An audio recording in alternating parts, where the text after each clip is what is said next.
மேஷராசியிலிருந்து மீனராசி வரைக்கும் வரிசையாக ஒவ்வொரு ராசி, நீங்கள் எந்த ராசிக்காரங்களாக வேணா இருங்க, எந்த லக்னக்காரங்களாக வேணா அது இருங்க, சரிங்களா? நீங்கள் எந்த மாதம் வேணால் பிறந்திருக்கட்டும். இப்போ உங்கள் சார்ட் எடுத்து கையில் பார்க்கும்போது லக்னம் அப்படின்னு ஒரு இடம் போட்டிருப்பாங்க, அதாவது லா அப்படின்னு போட்டிருப்பாங்க. இங்கே நம்ம ஏற்கனவே சொன்னோம், இந்த பர்டிகுலர் 4 லக்னங்களுக்கு இவங்க சரியில்லை அப்படின்னு சொல்லிட்டு சொத்துபத்தோட தான் இருப்பாங்க. அதுவும் எப்படிப்பட்ட சொத்து பத்துங்க, அது இருக்கும் ஏக்கர கணக்கில் இருக்கும் ரூட்டு. ஆனால் 11 ராகு இருக்கிறவங்க இதுவும் இல்லாமல் வேற ஏதாவது ஷார்ட்கட் இருக்கா, சீக்கிரம் போகணும், சட்டுன்னு போகணும், குயிக்காக போகணும், இந்த மாதிரி திங்கிங் எதுலையுமே ஷார்ட்கட்டை தேடக்கூடியவங்க யாரு அப்படின்னா 11 ராகு தான். அந்த ஜோதிட ஞானம் அப்படிங்கிறது வீட்டில் ஒருத்தவங்களுக்காவது கண்டிப்பாக வரணும், இருக்கணும். அப்படி இருந்துச்சு அப்படின்னு சொன்னால் கண்டிப்பாக அந்த வீட்டில் இருக்கக்கூடிய எல்லா மனிதர்களையுமே சிறப்பாக வழிநடத்த முடியும் அப்படிங்கிறத நான் முழுசும் ஆணித்தனமாக நம்புறேங்க.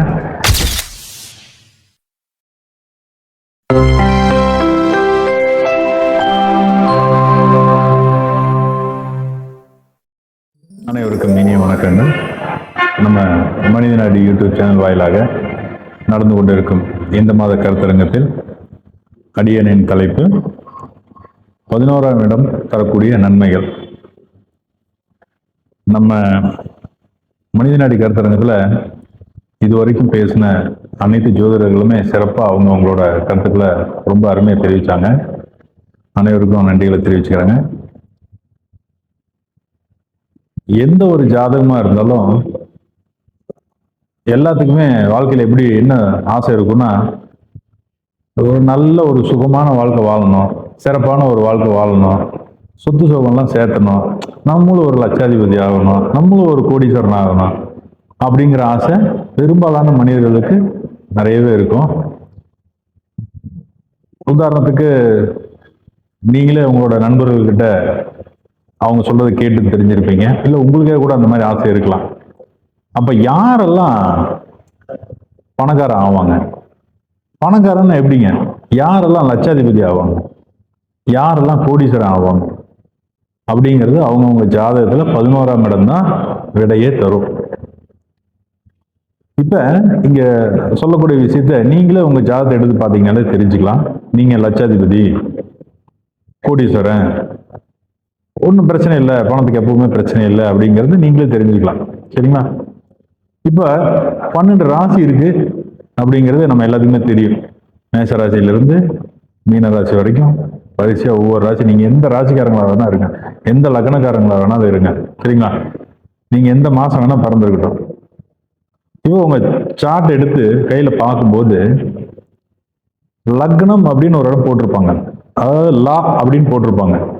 கிரகங்கள் தெரியும், சூரியன், சந்திரன், செவ்வாய், புதன், குரு, சுக்கிரன், சனி, ராகு, கேது, இதெல்லாம் தெரியும். அதுக்கு மேல பாத்தீங்கன்னா குளிகன், மாந்தி, அதுக்கப்புறம் லக்னம் அப்படிங்கிறது இருக்கும். இந்த குளிகன் மாந்திங்கிறதுல விட்டுருங்க, சரிங்களா? அதுல லக்னம்னு இருக்கும் பாத்தீங்களா, அந்த இடம் தான் உங்களுக்கு 1ஆவது இடம்னு அர்த்தம், சரிங்களா? அப்ப அந்த லக்னத்துல இருந்து நீங்க 12 ராசி எங்க வேணா இருக்கலாம். அப்படியே 1 2 3 4 5 6 7 8 9 10 11 12ன்னு சொல்லிட்டு லக்னத்துக்கு பின்னாடி 12ன்னு முடியும், சரிங்களா? அந்த 12க்கு முன்னாடி மேல இருக்கக்கூடிய இடம் தான் 11, சரிங்களா? அந்த 11ஆம் இடத்துல என்ன கிரகம் இருக்குன்னு பாருங்க. 11ஆம் இடத்துல என்ன கிரகம் இருக்குன்னு பாருங்க. இப்போ இந்த வீடியோ பார்த்துட்டு இருக்கக்கூடிய நேயர்களா இருக்கட்டும், ஜோதிடர்களா இருக்கட்டும், அடியனுடைய மாணவ செல்வங்களா இருக்கட்டும், சரிங்களா? இப்ப 11ஆம் அதிபதியே 11ஆம் வீட்டுல இருக்காரு அப்படின்னா உண்மையிலேயே நல்ல ஒரு அமைப்பு ஃபர்ஸ்ட், சரிங்களா? 11ஆம் வீட்டு அதிபதியே 11ல இருக்காரு அப்படின்னா நல்ல ஒரு அமைப்பு. சரி, 11ஆம் வீட்டுல வேற ஏதோ ஒரு கிரகம் இருக்கு அப்படின்னா அது 2வது ஒரு அமைப்பு. 11ஆம் வீட்டுல எந்த கிரகமும் இல்லை அப்படிங்கிறது 3வது அமைப்பு, சரிங்களா? இப்ப மேச லக்னக்காரங்களுக்கு எப்படிங்க, மேச லக்னக்காரங்களுக்கு 11ஆம் அதிபதி அப்படிங்கிறது கும்பம் வரும் ராசி, கும்பராசி, சனி பகவான் தான். இப்ப இந்த 11ஆம் அதிபதி 11லயே இருந்தா ஒரு பலன், 11ஆம் அதிபதி 11ல இல்ல, வேற ஏதோ ஒரு கிரகம் தான் இருக்காங்க. அப்படிங்கும்போது பலன் மாறும். ஒருத்தருமே இல்லை அப்படின்னாலும் பலன் மாறும். ஒருத்தருமே இல்லாம இருக்கிறது மேச லக்னத்துக்கு நல்லதுன்னே சொல்லலாம். என்னடா இது 11ஆம் அதிபதி இருந்தா தானே நல்லதுன்னு சொன்னாங்க, இப்ப இல்லாம இருக்கிறது நல்லதுன்னு சொல்றாங்க அப்படின்னு கூட தோணும். இங்க லக்னத்துக்கு 11 அப்படிங்கிறது பொதுவா லாபஸ்தானம் அப்படிங்கிறது ஒண்ணு. ஆனா குறிப்பிட்ட லக்னத்துக்கு 11ஆம் அதிபதிங்கிறது கொடுத்து கெடுக்கிற மாதிரி. எப்படிங்க? கொடுத்து கெடுக்கிற மாதிரி. இந்த மேச லக்னத்துக்கு 11ஆம் அதிபதி, கடக லக்னத்துக்கு 11ஆம் அதிபதி, அதுக்கப்புறம் துலா லக்னத்துக்கு 11ஆம் அதிபதி, மகர லக்னத்துக்கு 11ஆம் அதிபதி, இவங்கெல்லாம் கொடுத்து கெடுக்கக்கூடிய ஆளுங்க. எந்த அளவுக்கு உங்களுக்கு கொடுக்குறாங்களோ அதே அளவுக்கு திருப்பி எடுத்துக்குவாங்க அப்படிங்கிறதையும் தெரிஞ்சுக்கங்க. சரிங்களா? இது வரைக்கும் கிட்டத்தட்ட ஆயிரக்கணக்கான ஜாதகத்துல பார்த்து தெரிஞ்ச விஷயங்களை தான் இங்க சொல்றோம். இப்போ 11ல இருக்கு அப்படிங்கிறதுல நினைச்சு சந்தோஷப்படுறதா, இல்லைன்னு நினைச்சு வருத்தப்படுறதா அப்படிங்கிற ஒரு மனநிலைக்குள்ள இருப்பீங்க ஒரு சிலர். சரிங்களா? இதுல பாருங்க, இந்த பர்டிகுலர் 4 லக்னக்காரங்களுக்கு மட்டும்தான் ரொம்ப கவனமா இருக்கணும் அப்படிங்கறத தெரிஞ்சுக்கணும். சரிங்களா? அப்படி யாராவது இருக்கீங்க அப்படின்னா உங்க ஊர்ல ஏதாவது ஜோதிடர்கள் இருந்தாங்க அப்படின்னாலும் அவங்களை சந்திச்சு கேட்டீங்கனாலும் சொல்லுவாங்க. நம்மளை தொடர்பு கொண்டீங்கனாலும் அதுக்குண்டான தகவல் உங்களுக்கு கொடுக்கலாம். சரிங்களா? இப்போ கண்டென்ட்டுக்குள்ள வரலாம். இந்த லட்சாதிபதி ஆகிறதும் கோடீஸ்வரன் ஆகிறதும் இந்த 11ஆம் அதிபதியோட திசை காலகட்டங்கள்ல தான் அதிகமா முன்னுக்கு வர முடியும். சரிங்களா? இதுல இங்க திசை நடத்தக்கூடிய கால அளவு அப்படிங்கிறது எல்லா கிரகத்துக்கும் ஒரே மாதிரி கிடையாதுங்க. சூரியன் இருந்து அங்க திசை நடத்துறாரு அப்படின்னா 6 வருஷம் தான். செவ்வாய் கேது இருந்து திசை நடத்துறாங்க அப்படின்னா 7 வருஷம். சுக்கிரன் இருந்து திசை நடத்துறாங்கன்னா 20 வருஷம். குரு இருந்து திசை நடத்துறாரு அப்படின்னா 16 வருஷம். புதன் இருந்து திசை நடத்துறாரு அப்படின்னா 17 வருஷம். சனி இருந்து திசை நடத்தினாருன்னா 19 வருஷம். சரிங்களா? சந்திரன் இருந்து திசை நடத்தினாருன்னா 10 வருஷம். இது எல்லாம் சொல்லியாச்சு இல்லைங்களா? ஓகே. இப்ப 11ஆம் அதிபதி 11லயே இருக்காரு அப்படி இருந்து பிறந்தவங்க, அவங்களுக்கு மேக்சிமம் சொத்து பத்து இருக்கும் பிறக்கும் போது. சரிங்களா? அது உங்களோட பூர்வ புண்ணியத்துக்கு தகுந்த மாதிரி அது லட்சங்களா இருக்கலாம், கோடிகளா இருக்கலாம். சரிங்களா? சப்போஸ் அப்படி இல்லை அப்படின்னா, அந்த திசை உங்களுக்கு வருது அப்படின்னா கண்டிப்பா உங்களால லட்சாதிபதியா கோடீஸ்வரரா ஆக முடியும். எல்லாராலையும். பாருங்க, இது இங்க சொல்லக்கூடிய விஷயங்கள் 100க்கு 100 உங்களுக்கு ஒத்து வரும். எல்லாருக்குமே ஒத்து வரும். இது 11ஆம் அதிபதி திசை முடிஞ்சு கோடீஸ்வரர் ஆனவரும் இருப்பீங்க. 11ஆம் அதிபதி திசை முடிஞ்சு லட்சாதிபதி ஆனவங்களும் இருப்பீங்க. 11ஆம் அதிபதி திசையில சம்பாரிச்சு விட்டவங்களும் இருப்பீங்க. புரியுதுங்களா? அப்ப மேச லக்னமா இருந்தா கவனமா இருந்துக்கணும். எப்படிங்க? மேச லக்னமா இருந்தா கவனமா இருந்துக்கணும். ரிஷப லக்னமா இருந்ததுன்னா தப்பு இல்லை, அந்த அளவுக்கு கவனம் அப்படிங்கிறது ரொம்ப வந்துடும். ஏன்னா 11ஆம் வீடு அதிபதி இந்த 12 ராசிகளுக்கும் ஒவ்வொருத்தங்க இருக்காங்க இல்லைங்களா? அந்த மாதிரி யாரோ இருந்துட்டு போகட்டும். ஆனா அந்த பாவத்துக்கு காரக கிரகம் அப்படிங்கிறவர் யாருன்னு கேட்டீங்கன்னா குரு பகவான். 11ஆம் பாவத்துக்கு காரக கிரகம் அப்படிங்கிறவர் குரு பகவான். அப்ப அந்த குரு பகவான் நல்ல நிலையில இருந்தாரு அப்படின்னாலே கண்டிப்பா உங்களால லட்சம் கோடி உங்களால சம்பாதிக்க முடியும்.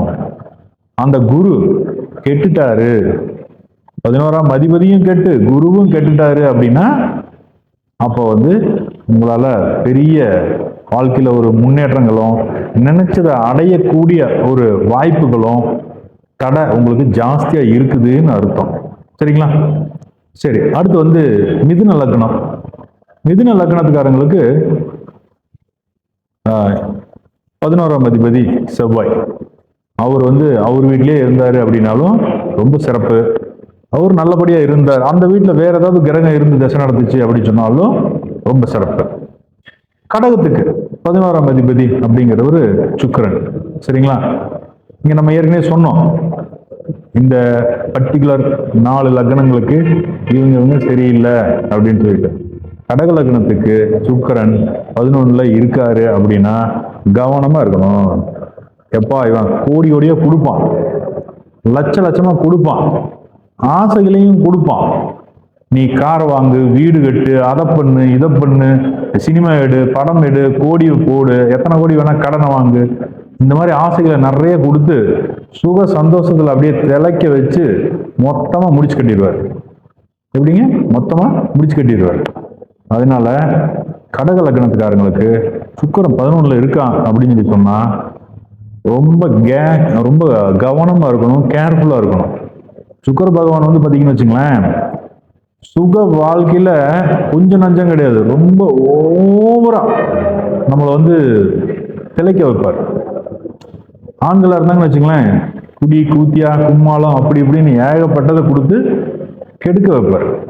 அது சின்ன வயசுல எல்லாம் வருது அப்படின்னா படிப்பே ரொம்ப கெடுத்துருவாங்க. சரிங்களா?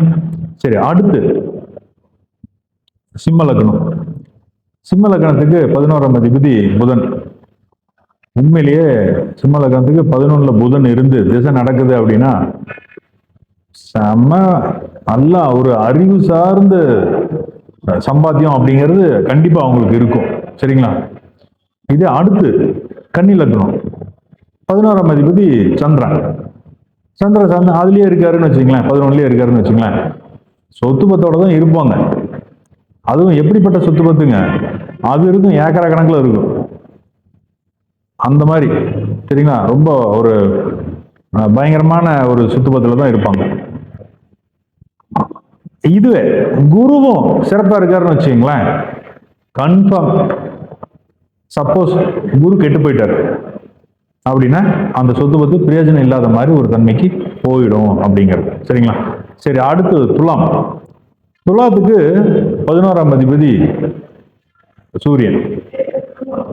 11ல சூரியன் இருக்கு அப்படின்னா இந்த துலாம் இதுவும் கவனிக்கப்பட வேண்டிய ஒரு ராசி தான். கொடுத்து பயங்கரமா கெடுக்க போறாங்கன்னு அர்த்தம். இவங்களுக்கு பிறக்கும் போதே பாருங்க, 11ல சூரியன் இருக்கிறவங்களுக்கு துலா லக்னமா சொத்தெல்லாம் இருக்கும். ஆனா எப்படின்னு கேட்டீங்கன்னா வில்லங்கத்திலேயே இருக்கும். எப்படிங்க? வில்லங்கத்துல பிரச்சனையிலேயே இருக்கிற மாதிரி இருக்கும். இதே அடுத்து வந்து பாத்தீங்கன்னா விருச்சிக லக்னம். விருச்சிக லக்னத்துக்கு 11 கூடையது புதன். அங்கேயே இருக்காரு அப்படின்னா சூப்பர். நல்லா எப்படிங்க, சொந்த பந்தம்லாம் நிறைய பேர் சொத்து பத்துக்கு போட்டி போட்டாலும் எல்லாத்துக்கிட்டையும் அடிச்சு பிடிச்சி அந்த சொத்து எல்லாத்தையும் நம்மளே எடுத்துக்கிற அளவுக்கு திறமை கொடுப்பாங்க, டேலண்ட் கொடுப்பாங்க. நல்ல ஒரு கிரிமினல் புத்தியுமே இருக்கும். சரிங்களா? எல்லாத்துலேயுமே நெளிவு செழிவோட சம்பாதிக்கக்கூடிய ஒரு திறமையை கொடுப்பாங்க. அடுத்து வந்து தனுசு லக்னம். இந்த தனுசு லக்னத்துக்கு 11 கூடையவர் சுக்கிரன். இவர் அங்கேயே இருக்காருன்னு வச்சுங்களேன், தனுசு லக்னத்துக்கு சுக்கிரன் வந்து 11லயே இருக்காரு அப்படின்னா சூப்பர். நல்லா சம்பாதிச்சு இருக்கிற வரைக்கும் நல்லா ஜாலியா செலவு பண்ணி இவரே முடிஞ்ச வரைக்கும் முடிச்சுட்டு போனா போகுதுன்னு சொல்லிட்டு குழந்தைகளுக்கு பொண்டாட்டிக்கு எல்லாத்துக்கும் மிச்சம் வச்சுட்டு போகக்கூடியவர். சரிங்களா? இதுவே மகர லக்னம். 11 கூடையவர் செவ்வாய். அவர் அங்கேயே இருக்காரு அப்படின்னா இங்க இவரும் கவனிக்கப்பட வேண்டியவர் தான். சொத்து பத்தெல்லாம் நிறைய கொடுப்பார், வண்டி வாகன யோகத்தெல்லாம் நிறைய கொடுப்பாங்க. ஆனா ஒரு காலகட்டத்தில் என்ன பண்ணுவாங்கன்னு கேட்டீங்கன்னா மொத்தமா இருக்கிறதெல்லாம் முடிச்சு கட்டிடுவார். அப்ப இந்த 4 லக்னக்காரங்க ரொம்ப கவனமா இருக்கணும். எந்த 4 லக்னக்காரங்க ஞாபகப்படுத்தி பாருங்க. யாரு? மேஷம், கடகம், துலா, மகரம். சரிங்களா? அடுத்து கும்ப லக்னம்.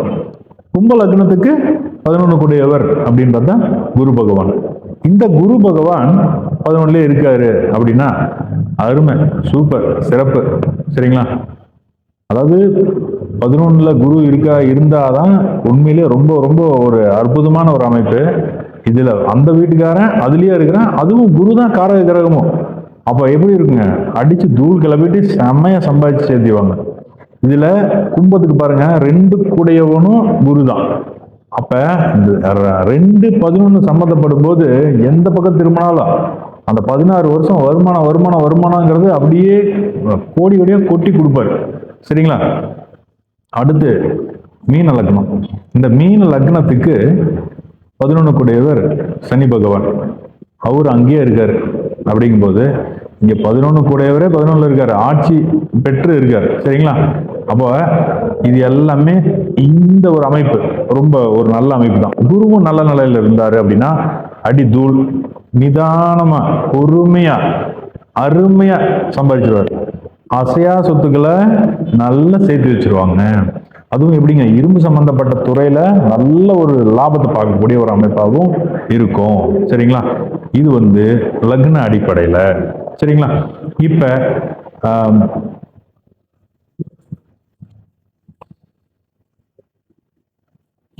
அடுத்து வந்து இப்ப வந்து பாத்தீங்கன்னா 11ஆம் வீட்டு அதிபதி இருந்தா என்ன பலன்னு பார்த்தோம். இப்ப 11ஆம் வீட்டுக்கு அதிபதி இல்ல, வேற ஏதோ ஒரு கிரகம் இருக்கு. அப்படிங்கும் போது இந்த நவ கிரகம் யார் யார் இருந்தா என்னென்ன பலன் அப்படிங்கறத நம்ம கொஞ்சம் தெரிஞ்சுக்கலாம். சரிங்களா? 11ஆம் பாவத்துல இப்ப ஃபர்ஸ்ட் வந்து சூரியன் இருக்காரு அப்படின்னு சொல்லி வச்சுக்கோங்களேன். அப்ப எந்த மாதிரி எல்லாம் நம்ம செயல்பட்டோம்னா நல்லா சம்பாதிக்கலாம் அப்படிங்கறத நம்ம தெரிஞ்சுக்கணும். சரிங்களா? முதல்ல கவர்மெண்ட் ஆளுங்க கிட்ட எல்லாம் கொஞ்சம் உஷாரா இருந்துக்கணும். அரசு சம்பந்தப்பட்ட அதிகாரிங்க கிட்ட எல்லாம் கொஞ்சம் அப்படியே ஒரு கூலக்கம்படு போட்ட மாதிரி, ஐயா சரிங்க பாத்துக்கலாங்கய்யா, சரிங்க அப்படின்னு பணிவா போய்கிட்டோம் அப்படின்னா கண்டிப்பா நல்லபடியா வர முடியும். சரிங்களா? அதுக்கப்புறம் நிறைய இடத்துல சொந்த பந்தத்துலயும் சரி, அண்ணன் தம்பிகிட்டையும் சரி, ஈகோ வந்து அதிகமா பார்க்கவே கூடாது. அண்ணா நீ தானே விடுன, உங்ககிட்ட என்னென்ன அப்படின்னு அண்ணங்கிட்ட விட்டு கொடுத்து போயிட்டோம் அப்படின்னு சொன்னாலே, அப்பாட்ட விட்டு கொடுத்துட்டு போயிட்டோம் அப்படின்னாலே நல்லபடியா இருக்க முடியும். சரிங்களா? அடுத்து ரெண்டாவது வந்து சந்திரன். இந்த 11ஆம் இடத்துல சந்திரன் இருந்தா மனசு அப்படிங்கிறது ரொம்ப அலைப்பாயுங்க. எப்படிங்க, மனசு அப்படிங்கிறது ரொம்ப அலைப்பாயும். இவங்களுக்கு என்னன்னு கேட்டீங்கன்னா ஃப்ரெண்ட்ஷிப்போட வட்டம் அதிகமாகவே இருக்கும். ஃப்ரெண்ட்ஷிப்பு கொஞ்சம் நஞ்சம் கிடையாது, ஏகப்பட்ட ஃப்ரெண்ட்ஷிப் இருக்கும். இதுல ஆணு பெண்ணு அப்படின்னு யார வேணா சொல்லலாம். சரிங்களா? இவங்களுக்கு என்னன்னு கேட்டீங்கன்னா நினைக்கிறது டக்கு டக்குன்னு நிறைவேறணும் அப்படிங்கிற ஒரு எண்ணம் இருக்கும். 11 சந்திரன் இருக்கிறவங்களுக்கு நம்ம நினைச்சது சட்டு சட்டுன்னு நிறைவேறணும்டா அப்படிங்கிற மாதிரி நினைப்பாங்க. நீங்க ஒரு வார்த்தை சொல்லிட்டீங்க அப்படின்னா அதை உடனே செய்யணும்னு எதிர்பார்ப்பாங்க. இன்னொன்னு, அவங்களே மனசுல ஒண்ணு நினைச்சுப்பாங்க, நினைச்சிட்டு நீங்க இதை செய்யணும் செய்யணும்னு சொல்லி உங்களை எதிர்பார்ப்பாங்க. அந்த மாதிரியும் இருக்கும். சரிங்களா? அப்ப 11 சந்திரன் நமக்கு இருக்கு அப்படின்னா நம்ம அடுத்தவங்க மேல ரொம்ப அதிகமா நம்ம இப்படி நம்ம நினைக்கிறதெல்லாம் அவங்க செய்யணும்னு நினைக்க கூடாது. சரிங்களா? அதை கொஞ்சம் விட்டு கொடுத்தோம் அப்படின்னு சொன்னாலே கண்டிப்பா நல்லபடியா வந்துடலாம். சரிங்களா? அதுக்கப்புறம் பாத்தீங்கன்னா 11 செவ்வாய். இந்த செவ்வாய் வந்து 11 இருக்காங்க அப்படின்னா நட்பு வட்டம் அப்படிங்கிறது ரொம்ப நல்ல பெரிய வட்டமாகவும் இருக்கும். நண்பர்கள் எல்லாமே நல்ல ஒரு ஃபோர்ஸா சட்டு சட்டுன்னு ஒரு காரியத்தை நடத்தி முடிக்கக்கூடிய ஒரு அமைப்பிலே இருப்பாங்க. இப்ப இவங்களுக்கு என்னன்னு கேட்டீங்கன்னா சோம்பேறித்தனம் அப்படிங்கிறது மட்டும் இருக்கவே கூடாது. 11 செவ்வாய் இருக்கிறவங்கிறது சுறுசுறுப்பா இருக்க பழகிட்டாங்க அப்படின்னா நல்ல ஒரு வருமானத்தை இவங்களால பார்க்க முடியும். எங்கேயுமே ஒரு தைரியமா ஒரு ஃபோர்ஸா முன்னாடி போய் நின்று பேசி சமாளிச்சு வெளியே வர முடியும். அந்த திறமையை வந்து இவர் தான் கொடுப்பாரு. சரிங்களா? கண்டிப்பா வந்து எதுலையுமே ஜெயிச்சு வந்துருவாங்க அப்படிங்கிறத சொல்லலாம். அடுத்து வந்து கேட்டீங்கன்னா 11 புதன். இவர் தாங்க இருக்கிறதுலயே கிரிமினல் மைண்டுன்னு சொல்லுவோம் இல்லைங்களா? அது இந்த 11 புதன் இருக்கிறவங்களுக்கு தான் கிரிமினல் மைண்ட்.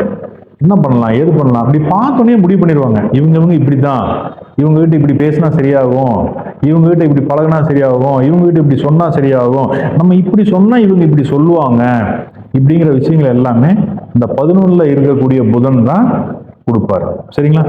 இதுல புத்திசாலித்தனங்கிறது அவங்களுக்கு நிறையவே இருக்கும். இவங்களுக்கு என்னன்னு கேட்டீங்கன்னா நட்பு வட்டத்துல பேச்சு நல்லபடியா ஒரு இவன் தான் போதுண்டா, நல்லா நம்மளை சிரிக்க வச்சுட்டே இருப்பான்டா அப்படின்னு சொல்லுவாங்க இல்லைங்களா? அந்த மாதிரி ஒரு ஜாலியான ஒரு பர்சனாகவும் இருப்பாங்க. எவ்வளோ பெரிய ரிஸ்கா இருந்தாலும் அந்த ரிஸ்கை வந்து அப்படியே என்ன லெஃப்ட் ஹேண்ட்ல டீல் பண்ணாங்கன்னு சொல்லுவாங்க இல்லைங்களா? அந்த மாதிரி ஒரு பர்சனாகவும் இருப்பாங்க. சரிங்களா? அடுத்து வந்து பார்த்தா குரு பகவான். சரிங்களா? இந்த குரு பகவான் அப்படிங்கிறவர் தான் இந்த 11ஆம் இடத்துக்கு உரியவர். எந்த லக்னமா இருந்தாலும் அந்த பாவத்துக்கு காரகம் கொடுக்கக்கூடியவர் யாருன்னு கேட்டீங்கன்னா குரு பகவான் தான். இவர் இருக்காரு அப்படின்னா ரொம்ப ரொம்ப நல்லது, ரொம்ப ஒரு அற்புதமான ஒரு அமைப்பு அப்படின்னு தான் சொல்லணும்.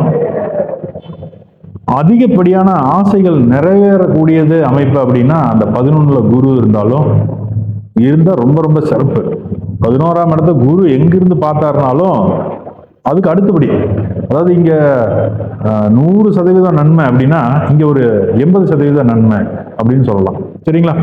இதுல நல்ல நட்பு ஓட்டம் அமையும், கல்வியும் நல்லா இருக்கும், பொண்டாட்டிக்கிட்ட இருந்து கிடைக்கக்கூடிய சுக சந்தோஷங்களும் நல்லா கிடைக்கும். செல்வாக்கு அப்படிங்கிறது எவ்வளோ சம்பாதிச்சாலும் பாதி தான் செலவு பண்ணுவாங்க. எவ்வளோ சம்பாதிச்சாலும் பாதி தான் செலவு பண்ணுவாங்க, பாதிக்கு மேலே மிச்சமே ஆகும். இந்த மிச்சப்படுத்துகிற பணம் அது இன்னும் ரெட்டிப்பு பணமாக்கி தரும். இந்த அமைப்பு 11ல குரு இருக்கிறவங்களுக்கு தான். இந்த 11ல குரு இருக்கிறவங்க பார்த்தீங்கன்னா அதிகமாக இன்ட்ரெஸ்ட், இந்த வட்டிக்கு பணம் கொடுப்பாங்களே அது, இந்த நகைக்கடை, அடகு நகைக்கு பணம் கொடுக்குறவங்க, இது எல்லாமே இந்த 11ல குரு இருந்து செயல்படும் போது பண்ணினாங்கன்னா அவங்களுக்கு ரொம்ப சிறப்பாக வரும். சரிங்களா? அடுத்து சுக்கிரன். இவர் இருந்தால் கொஞ்சம் நல்லதுன்னு சொல்லலாம். அது எப்படின்னா, இந்த வெளிநாட்டுக்காரங்கெல்லாம் பார்த்தீங்கன்னு வச்சுங்களேன், 6 மாதம் மாங்குன்னு சம்பாதிப்பாங்க. அப்படிங்க கரெக்டாக பங்க்சுவாலிட்டியாக சம்பாரித்து அவங்க லட்சம் கோடி எவ்வளோதான் சம்பாதிச்சாலும் அந்த 6 மாதம் அப்படியே வெளிநாடு ஃபுல்லாக டூரு, நல்லா ஜாலியாக சுற்றி பார்த்துட்டு இருக்கு, அதெல்லாம் செலவு பண்ணிட்டு அப்படி போவாங்க இல்லைங்களா? அந்த மாதிரி 11ல சுக்கிரன் இருக்குது அப்படின்னா எந்த அளவுக்கு நல்லபடியாக சம்பாதிக்கிறாங்களோ அந்த அளவுக்கு செலவும் பண்ணுவாங்க. நிச்சயமா 11ல சுக்கிரன் இருக்கிறவர் கூட நீங்கள் போனீங்க அப்படின்னா, டேய் மச்சான் வாடா சாப்பிட போகலாம் அப்படின்னு கூட்டிகிட்டு போவாங்க. என்ன வேணுமா, சாப்பிடு சாப்பிடு. அவங்க சாப்பிட்றது கொஞ்சமாக தான் இருக்கும், ஆனால் நமக்கு நிறைய வாங்கி கொடுத்து நீ சாப்பிடுப்பா நீ சாப்பிடுப்பா நீ சாப்பிடுப்பா அப்படின்னு சொல்லுவாங்க. இதே நீங்கள் அப்படி இருக்கீங்கன்னா நீங்களும் அப்படி தான் கம்மியாக தான் சாப்பிடுவீங்க, ஆனால் அவங்க கூட வர்றவங்களுக்கு நிறைய வாங்கி கொடுப்பீங்க. என்னப்பா சாப்பிடு, அதை சாப்பிடு. காசு அவங்க கொடுப்போனா வை வை வை வை வை நீ கொடுக்காது நான் கொடுக்குறேன், அதை சொன்ன கேளு அப்படின்னு சொல்லிட்டு இருக்கிற பணத்தை அவங்க தான் ஜாஸ்தி செலவு பண்ணக்கூடிய ஆளுங்களாகவும் இருப்பாங்க. சரிங்களா? இதுல ரொம்ப முக்கியமான விஷயம், இந்த காதல், காமம், இதெல்லாம் சரியா அனுபவிக்கக்கூடியவங்களும் இந்த சுக்கிரன் 11ல இருக்கிறவங்க தான். லவ்வும் சரி காமமும் சரி அப்படி உருகி உருகி உருகி உருகி லவ் பண்ணுவாங்க. உருகி உருகி உருகி உருகி அதாவது அணுவா ரசிப்பாங்கன்னு சொல்லுவாங்க இல்லைங்களா? அதுவும் இந்த சுக்கிரன் சம்பந்தப்பட்டவங்க தான். இவங்களுக்கெல்லாம் எப்படின்னு கேட்டீங்கன்னா, இந்த சுக்கிரன் இருக்கு அப்படின்னா பணம் மாசம் ஒரு 10 லட்ச ரூபா வருமானம் வருது அப்படின்னா உங்க செலவுக்கு அதிகபட்சம் ஒரு 9 லட்சமாவது செலவு பண்ணிக்கிங்க, 1 லட்சமாவது மிச்சப்படுத்தணும் அப்படின்னு ஒரு கட்டுக்கோப்புல இருந்துக்குங்க. இதே 1 லட்சம் தான் செலவாகுது, 1 லட்சம் தான் செலவு, மிச்சம் 9 லட்சம் நான் தேவையில்லாம செலவு பண்றேன் அப்படிங்கிறது தெரிஞ்சுட்டா, அந்த தேவையில்லாம செலவு பண்றது 9 லட்சமா இருக்கலாம், 10 லட்சமாவும் இருக்கலாம், அது எவ்வளவு வேணா இருக்கலாம். சரிங்களா? ஆனா இவங்க தேவையில்லாத செலவு தான் அதிகமா பண்ணக்கூடிய ஒரு அமைப்பு இருக்கும். அப்ப மிச்சப்படுத்தணும். அசையா சொத்துக்கள்ல அந்த பணத்தை கொண்டு போய் போடணும். இப்ப நம்ம கிளைண்ட் கிட்டத்தட்ட ஒரு 3 பேர், ஆமாங்க 3 பேர், அவங்களுக்கு பாத்தீங்கன்னா 11ல சுக்கிரன் தான் திசை நடக்குது. வருமானம் அப்படிங்கிறது அங்கங்க இஷ்டத்துக்கு வரதான் செய்யுது. அப்போ தாம் தூம் செலவு பண்ணிட்டு இருந்தாங்க. முதல்ல சொன்னாங்க, இங்க பாருங்க, உங்களுக்குன்னு சொல்லிட்டு ஒரு வீடு முதல்ல ஒன்று கட்டுங்க, வாடகை வீட்டிலே இருக்கணும்னு நினைக்காதுங்க, இந்த கார் ஒன்று வாங்குங்க, லோன் கட்டுங்க, அப்புறம் ஏற்கனவே ஒரு வீடு இருக்கு, குழந்தைகளுக்கு வீடு கட்டுங்க அப்படின்னு சொல்லிட்டு இடத்த வாங்க வச்சு வீடு கட்ட வச்சு, அதுவும் சின்ன சிறுசெல்லாம் வீடு கட்ட மாட்டாங்க. 11ல சுக்கிரன் இருக்கிறவங்க சும்மா சாதாரண வீடு அவங்களுக்கு அமையாது, அவங்களுக்கு பிடிக்கவும் செய்யாது. நல்ல கிராண்டா சூப்பரா, அதாவது 3 BHKன்னு சொல்லுவாங்க இல்லைங்களா, 3 பெட்ரூம் செட்டப்ல ஒரு ஹாலு கிச்சனு அந்த மாதிரி அமைப்புல தான் அவங்களுக்கு பார்ப்பாங்க. சரிங்களா? அடுத்து பாத்தீங்கன்னா 11ல சனி. இவரு தான் நேர்மையான சம்பாத்தியம், மெதுவான சம்பாத்தியம். அதாவதுங்க, சனி பகவான் 19 வருஷம் அவரோட காலகட்டம், அப்படியே மெதுவா ஒவ்வொரு ஸ்டெப்பா எடுத்து வைப்பாங்க. அசைக்கவே முடியாது. ஆசையே பட மாட்டாங்க ரொம்ப, அதாவது என்ன சொல்லுங்க, பேராசை பட மாட்டாங்க. ஆசை இருக்கும், பேராசை இருக்காது. நிதானமான ஒரு வெற்றியை பார்க்கக்கூடியது, நிரந்தரமான வெற்றியை பார்க்கக்கூடியவங்க யாரு அப்படின்னு சொல்லி சொன்னா சனி பகவான் தான். 11ல சனி இருந்து திசை நடத்துறாங்க அப்படின்னா, சரிங்களா?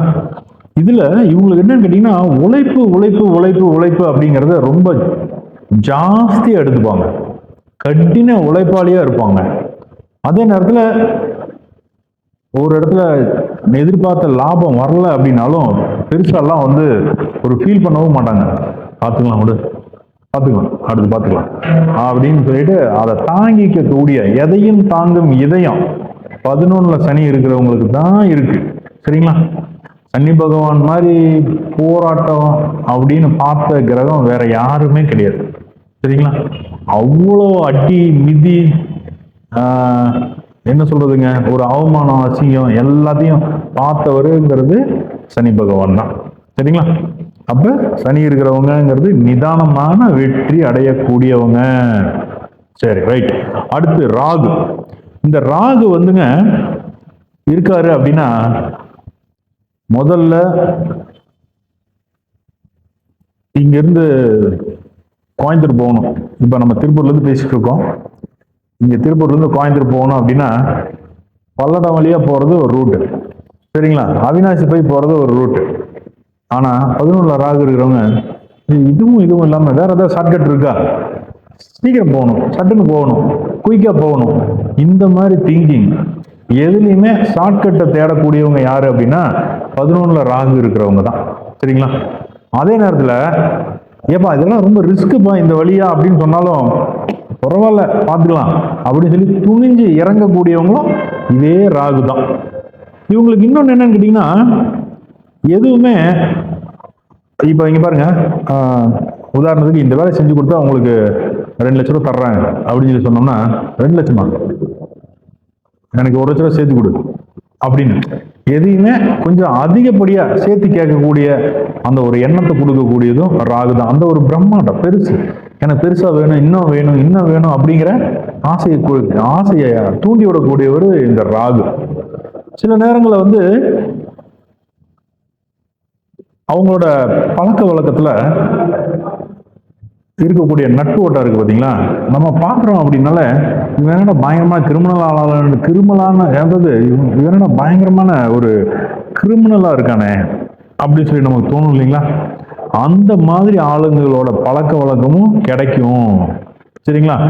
அதுக்கப்புறம் இன்னொன்று என்னன்னு கேட்டீங்கன்னா, சம்பாதிக்கிற பணத்தை தேவையில்லாம குடி கூத்து கூத்தியான்னு சொல்லி கொண்டு போய் கொடுக்கக்கூடிய ஒரு வாய்ப்பையும் இது ஏற்படுத்தும்.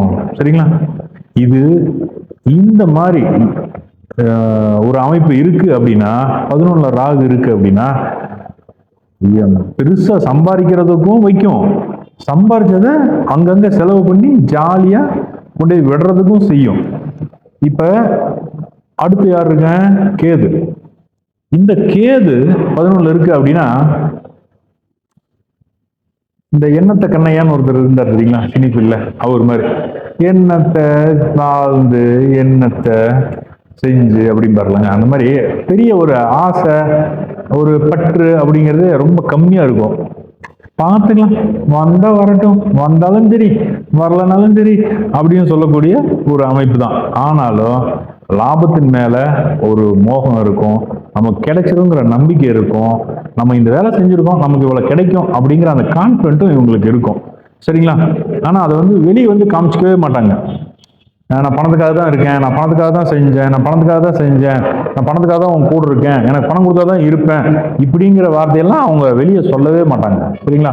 அதே நேரத்துல கொஞ்சம் எதா இருந்தாலும் தனியாவே உட்காந்து ஒரு திங்க் பண்ணக்கூடிய ஒரு பழக்கமும் அவங்களுக்குள்ள இருக்கும். சரிங்களா?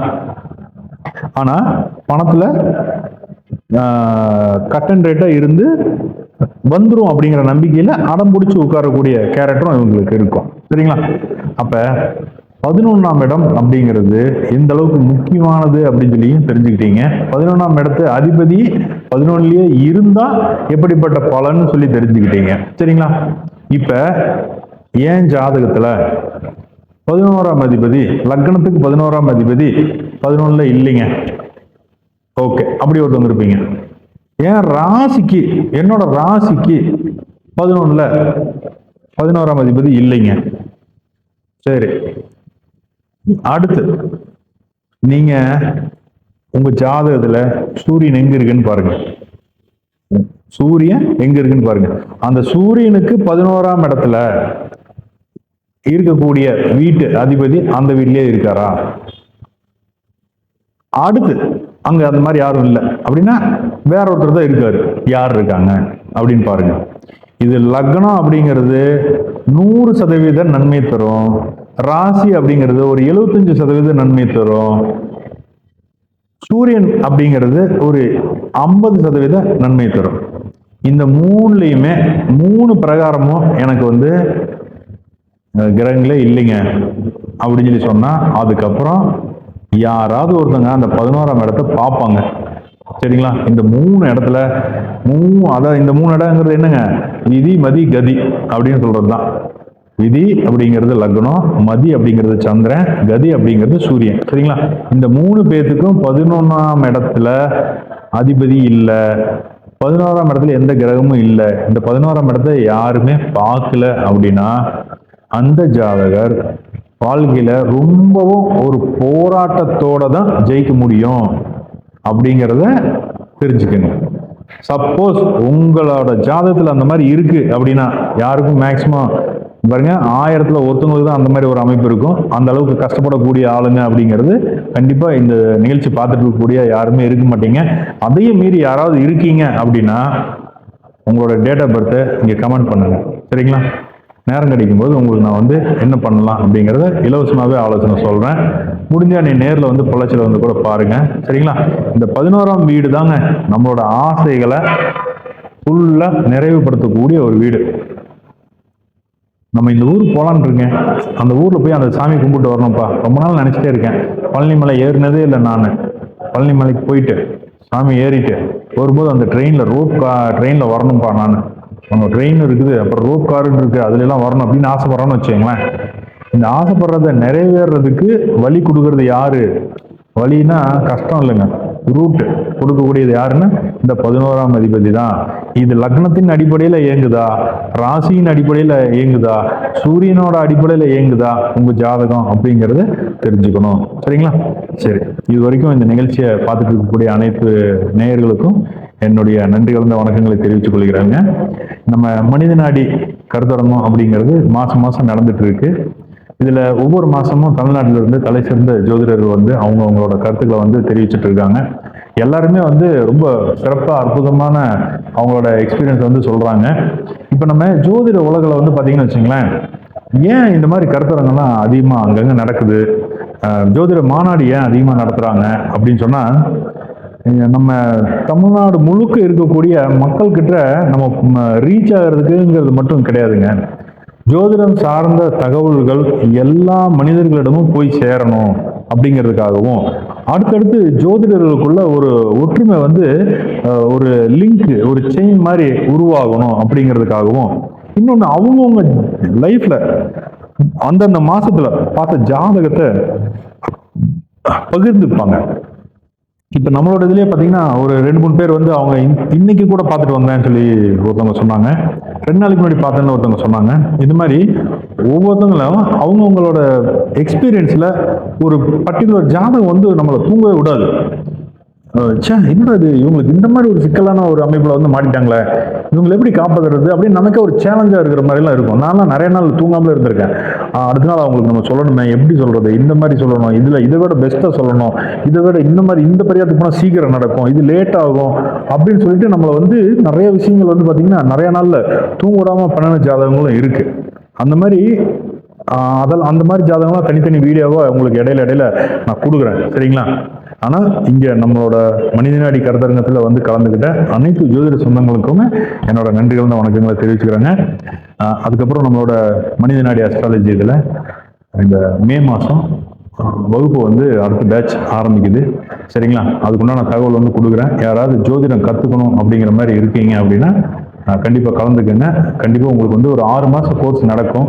ஆன்லைன் கோர்ஸ் தான். நேரடி வகுப்பும் நடந்துட்டு இருக்கு பொள்ளாச்சியில. சரிங்களா? இடையில முக்கியமான கிளாஸஸும் வரும். வாய்ப்பு விருப்பம் இருக்கிறவங்க கண்டிப்பா கலந்துக்கங்க. சரிங்களா? முடிஞ்ச வரைக்கும் வீட்டில் ஒருத்தராவது ஜோதிடத்தை பற்றி கொஞ்சம் ஒரு ஞானம் இருந்துச்சு அப்படின்னு சொல்லி சொன்னாலே வீட்டுக்குள்ள மற்றவங்களை வந்து நம்ம ஒரு கேர்ஃபுல்லாக கூட்டிகிட்டு போகலான்னு வச்சுங்களேன். இப்போ நம்ம வீட்டில் அப்பா இருக்காரு அப்படின்னா, வெளியூர் கிளம்புறோம் எல்லாரும் அப்படின்னா, அப்பா இருக்காருன்னு அப்பா நம்மளபடியே நல்லபடியாக கூட்டிகிட்டு போயிட்டு வந்துருவாருன்ற ஒரு நம்பிக்கையில் அவர் கூட சேர்ந்து போவோம் இல்லைங்களா. அந்த மாதிரி தான் அந்த ஜோதிட ஞானம் அப்படிங்கிறது வீட்டில் ஒருத்தவங்களுக்காவது கண்டிப்பாக வரணும், இருக்கணும். அப்படி இருந்துச்சு அப்படின்னு சொன்னால் கண்டிப்பாக அந்த வீட்டில் இருக்கக்கூடிய எல்லா மனிதர்களையுமே சிறப்பாக வழிநடத்த முடியும் அப்படிங்கிறத நான் முழுசும் ஆணித்தனமாக நம்புகிறேங்க. இந்த நிகழ்ச்சி பார்த்துட்டு இருக்கக்கூடிய மனிதநேயடி நேயர்கள் அனைவருக்குமே என்னோட நன்றி கலந்த வணக்கங்களை மீண்டும் தெரிவித்துக் கொள்கின்றேன்.